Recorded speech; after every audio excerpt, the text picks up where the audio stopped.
तो किसी न किसी को एक दीप प्रज्वलित करने की ज़रूरत है।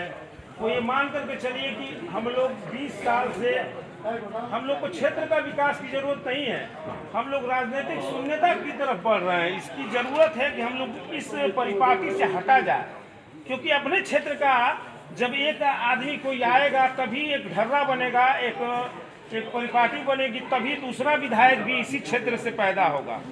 विधानसभा 2022 का चुनाव काफ़ी नज़दीक है। ऐसे में सभी पार्टियां अपनी अपनी जो रणनीति है अपना रही हैं। इसी कार्यक्रम में आपको बता दें कि मऊ सदर से यहाँ के एक भावी प्रत्याशी हैं, उनसे बात करेंगे कि आखिर ये किस तरह की तैयारी कर रहे हैं और क्या इनका उद्देश्य है। सबसे पहले सर अपना परिचय बताइए। जी, मैं माधवेंद्र बहादुर सिंह मेरा नाम है और मैं प्रदेश कांग्रेस कमेटी का जो निर्वाचित सदस्य हूँ। और काम तो हम लोग पिछले लगभग 20 महीनों से कर रहे हैं और लोगों में जाना, जैसे लोगों के बीच में, तो हम लोग पहले पार्टी के शेड्यूल से जैसा भी काम आया ब्लॉकों के लिए, विकास खंड के लिए कि विकास खंड का पहले गठन करना है, तो पहले हम लोगों ने ब्लॉकों का गठन कराया। जो हमारे ब्लॉक के अध्यक्ष बने, फिर उपाध्यक्ष बने, महासचिव हुए, फिर सचिव हुए। अब उसमें भी कैडर बनाए हम लोग। तो उन्होंने कहा कि अब ठीक है, अब न्याय पंचायतों का गठन करना है। तो हर न्याय पंचायतों में जाकर के, जैसे हमारे रतनपुरा ब्लॉक में 11 न्याय पंचायत हैं, तो 11 न्याय पंचायत का हम लोगों ने ब्लॉक न्याय पंचायत अध्यक्ष बनाया।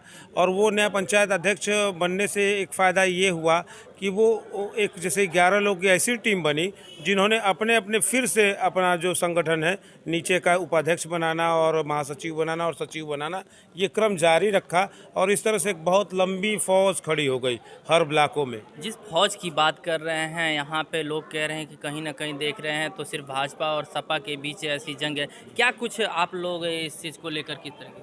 देखिए, मैं प्रदेश की बात नहीं कर रहा हूँ, मैं 356 मऊ सदर विधानसभा क्षेत्र की जब बात आप करेंगे तो आप देखेंगे कि पिछले 20 महीनों से हम कांग्रेस जन लगातार हर लड़ाई को सड़कों पर लड़ने की कोशिश कर रहे हैं। और वही लड़ाई जो हमने लड़ा है वही दिखा है। बाकी कोई दल, कोई पार्टी सड़कों पर नहीं दिखी है, लड़ाई लड़ते हुए नहीं दिखी है। और इस लोकतंत्र में सत्ता दल के खिलाफ लड़ाई लड़नी बहुत ज़रूरी है। तो मैं इस बात पे यकीन रखता हूँ भाई। और विधानसभा क्षेत्रों में और प्रदेश में हालात जो भी हों, लेकिन यहाँ की हालात, मऊ सदर की हालात कांग्रेस के, और हम लोग आज से नहीं 20 महीने के से काम करने की वजह से, आप जब बात करेंगे तो आप देखेंगे कि हर जगह हम लोग कहीं ना कहीं नाम में हैं, शामिल हैं, या लोगों की जुबान पे हैं, ऐसा आपको महसूस होगा। तो कहीं न कहीं जानना चाहते हैं कि जैसा लोग बता रहे हैं कि हर क्षेत्र में सबसे ज़्यादा इस समय देख रहे हैं कि भाजपा और सपा के बीच में टक्कर है, जबकि कांग्रेस का कोई अस्तित्व नहीं है। ये कहाँ तक इसमें सच्चाई है? नहीं, वो ठीक है, ये प्रदेश के लिए सही हो सकता है, लेकिन आपने मऊ सदर विधानसभा क्षेत्र की जब बात करते हैं तो आप देखेंगे कि आप अभी तो लोग दुविधा में हैं। कोई गाँव में कोई जनप्रतिनिधि आया ही नहीं।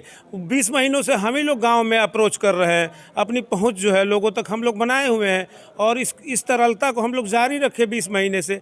और आप देखिए, अभी भाजपा को कोई न प्रत्याशी घोषित हुआ, न किसी भी पार्टी से नहीं हुआ, लेकिन फिर भी हम लोगों ने अपने आप को घोषित करके, और मैंने अपने इस व्यक्तिगत आधार पर इस चीज़ को जारी रखा 20 महीनों में। और हमारे बहुत सारे सहयोगी हमारे साथ हैं, मैं सभी लोगों का दिल से आभार व्यक्त करता हूं। तो कहीं न कहीं आप किसी पार्टी से आ रहे हैं या कोई निधन लड़ने की तैयारी है? नहीं, हमको देखिए, जब ऐसा हुआ, जब यहाँ पे उत्तर प्रदेश की कमान हमारी राष्ट्रीय महासचिव प्रियंका जी के हाथ में पहुँचा, तो यहाँ के शीर्ष नेतृत्व ने हमको प्रदेश में बुला करके एक डेलीगेशन बैठा, उसमें 45 लोगों को बुलाया गया, उसमें मैं भी शामिल था। तो हम लोगों को से कहा गया कि आप लोग पुराने जो है कांग्रेस के कैडर हैं, और 2004 की आप लोग ट्रेनिंग जो है, हम लोग को प्रशिक्षण जो 2004 में 7 दिनों का प्रशिक्षण गोरखपुर में हुआ था, उसमें भी हम लोग थे। तो उन लोगों को बुलाया गया और कहा गया कि आप लोगों को अब जो है मजबूती से काम करना पड़ेगा। अब चूँकि प्रियंका जी इसकी कमान ली हैं, तो हम लोगों को बहुत आश्वस्त किया गया। और हमको आज से 17 महीने पहले, लगभग 5-7 महीने पहले बुला के कहा गया कि आपको वहाँ से तैयारी करनी है और आपको चुनाव लड़ना है। तो हम लोग आ गए अपने फील्ड में, अपने क्षेत्र में। तो अगर सदर में भी अगर बात करें तो जिस तरह से इस समय राजनीति को लेकर जिस तरह से जातिवाद को देखा जा रहा है, तो कहीं न कहीं अभी भी सदर में देख रहे हैं जातिवाद चल रहा है। तो इससे क्या आपके चुनाव पे कोई असर पड़ेगा या हर जाति से के लोगों से? नहीं, देखिए, ऐसा है कि जैसे मैं तो कांग्रेस पार्टी से हूँ, तो इस झंडे के नीचे मैं मानता हूं कि सभी दल और जाति के लोगों को ये जो झंडा है वो प्रतिनिधित्व देने का मौका दिया है। और आप देखेंगे कि राष्ट्रीय स्तर पर इसी झंडे के नीचे सभी जातियों को एक बड़ा नेता के रूप में पहचान स्थापित करने की का कार्य किया है।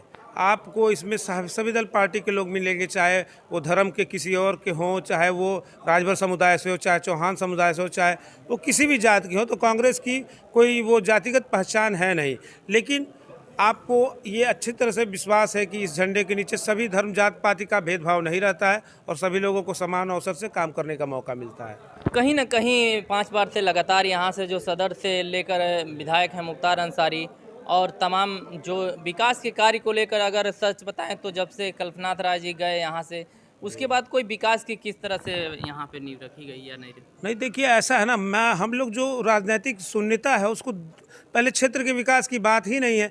वो ये तो जो भी क्षेत्र का विकास देख रहे हैं ना, वो तो मऊ में हम मऊ की बात करेंगे, हम राष्ट्रीय राजनीति की बात नहीं करेंगे।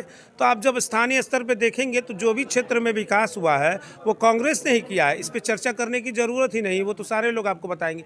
लेकिन जो राजनीतिक शून्यता आई है, तो राजनीतिक शून्यता को दूर करने के लिए हम लोग कोशिश कर रहे हैं। हम लोग इसको, और जो क्षेत्र का विकास है, तो हम लोग इस चीज़ को मानते हैं कि जनप्रतिनिधि जीतने के बाद जब अपने क्षेत्र में रहता है तो लोगों की आधी समस्याएं, जैसे मैं अपना नज़ीर जो है, अपना एक आदर्श मानता हूं, गौरी भैया को अपना आदर्श मानता हूं, 2-4 और लोग हैं जो विधायक जीतने के बाद लगातार क्षेत्र में बने रहे, तो लोगों की आधी समस्याएं तो ऐसे ही दूर होती रहती है और वो विकास का क्रम टूटता नहीं है, फिर होता रहता है। तो यहाँ पे ज़रूरत जो है वो मुद्दे भटक जाते हैं।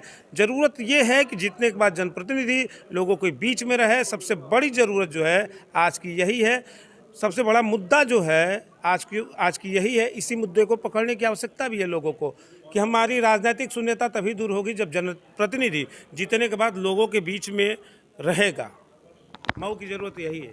तो देख सकते हैं यहाँ पे जिस तरह से कांग्रेस से आ रहे भावी प्रत्याशी, तो हम लोग नहीं घूमे। जमालपुर तो हमारा बहुत बढ़िया, बक्सी डाडी थी, छत्तरपुर, रजमापुर, मोती चचा भी आए शायद, और जगदीपुर और मोल्लापुर। हालांकि हम लोग पासा में भी एक बार रात्रि भोज का जो आयोजन हुआ था पारस चक यहाँ, तो हमको लगता है कि वहाँ 300 की संख्या, 200 की संख्या रही। तो सबसे मुलाकात करना, मिलना जुलना, सभी लोगों से ये मिलने जुलने का कार्यक्रम चूँकि आज से नहीं चल रहा है, तो हम लोगों को इस परिपाटी को कैसे बदलना है, कैसे इसको बदला जाए, तो हम लोग आज से नहीं इसको कोशिश कर रहे हैं। हम लोग 16-17 महीने से, 20 महीने से इसी में लगे हुए हैं। तो अब करना ये है कि जैसे 12-14 टीम बना हुआ है, अब ये जैसे हम लोग बोल करके चले जाएंगे तो अभी तो उत्साह और उमंग है बना हुआ, तो अभी तो लोगों हम लोग बोल के चले गए, लेकिन अब जाने के बाद जो है फिर शून्यता हो जाएगी कि भाई वो खत्म हो जाएगा। तो इसके लिए हम लोग एक कार्यक्रम बनाए हैं, जैसे हम लोग बैठे तो बातचीत हो रहा, भाषण तो देना नहीं है। तो इसके लिए इस समय में ये करना है कि हम लोग जो है जनसंपर्क का कार्यक्रम रखे हैं, मतलब पदयात्रा उसको कह रहे हैं।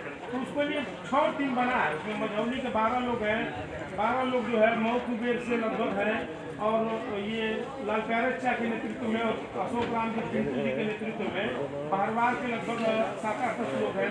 उन लोगों के नेतृत्व में हम लोग चले जाएंगे यहाँ से, तो वो लोग यहाँ पे आएंगे, यहाँ के लोगों के साथ मिल करके एक पदयात्रा का आयोजन करेंगे, सबके घर घर हर चौखट पर जाएंगे। तो मतलब सब लोग जगे रहे, ये काम के लिए कोई कार्यक्रम ही नहीं चाहिए। हम लोग बातचीत करके अच्छा बात कर लेंगे, लेकिन अच्छा बात करने के बाद ना फिर ये भूल जाएंगे। तो इसके लिए कार्यक्रम से बांधना जरूरी है। तो अब पदयात्रा का कार्यक्रम कब बनेगा, इसको कैसे बनाया जाएगा, आप थोड़ा उसको आज ही बनवा दीजिए। कब से पदयात्रा होगा, कल ही लोग दूसरे ग्राम सभा में घूम रहे हैं, वहाँ के लोगों के साथ 24 लोग। जैसे आज सवेरे किस ग्राम सभा में आप लोग पदयात्रा किए? बस गहना, तो गहना का पदयात्रा बढ़िया हुआ होगा। कहना का पदयात्रा आप लोग आज सवेरे करके आ रहे हैं, और निश्चय चाबी थे, तो आप कौन सी ग्राम सभा का पदयात्रा किए? सरुल्ला, रुतोही, साहूपुर और परमानपट्टी का थोड़ा सा, मतलब 5-7 ग्राम सभाओं का पदयात्रा 30 लोगों के साथ लगभग राधा मोहन होंगे, 30-35 लोग। तो हम लोग इस तरह से खोलेंगे मतलब इस तरह से बांध दिया था कि पदयात्रा के माध्यम से एक चौखट घर एक दरवाजा किसी भी ग्राम सभा का छूटे ना।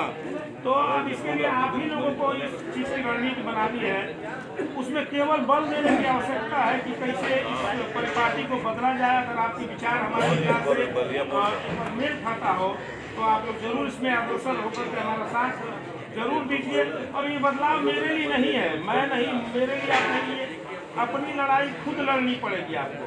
हम लोग दल पार्टी से मतलब ये है कि दल पार्टी को भरोसा नहीं कर सकते, क्योंकि राजनीतिक कोई दल पार्टी यहाँ के लोगों को टिकट नहीं दे रहा है। तो हम लोग को अपनी लड़ाई अपने से मजबूत करना है, ये समझ करके हम लोग कार्य कि हम लोग निर्दल लड़ रहे हैं। लेकिन वैसे तो पार्टी जाकर के टिकट दे ही रहा है। तो इसी क्रम में बहुत बहुत धन्यवाद एक बार फिर से आप सभी लोगों का हार्दिक आभार। इसलिए पुनः मैं आप लोगों को प्रणाम करता हूँ। बहुत बहुत धन्यवाद।